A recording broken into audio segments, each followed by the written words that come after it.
ស្លាសង្សារខ្ញុំញាប់ផ្សេងខែហើយខ្ញុំត្រូវឈឺចាប់ខ្លោចសាខ្ញុំនៅស្នេហ៍តែបងមកកាឲ្យខ្ញុំកាត់ចិត្តស្រឡាញ់គ្នាទៀងទាវអ្វីខ្លាំងខ្ញុំអោអស់ហើយស្នេហាពិនពុនយកផងឲ្យអូនស្នប់ចិនបងកិនបាយកិនបាយពិសេសញ៉ាំនេះ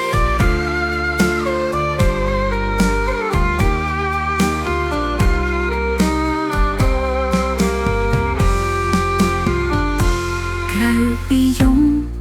ខ្ញុំអាចធ្វើអ្វីបានខ្លាំងបើថ្លៃតែចាងចេញទៅមានតែយំរួមលេខសោកសៅ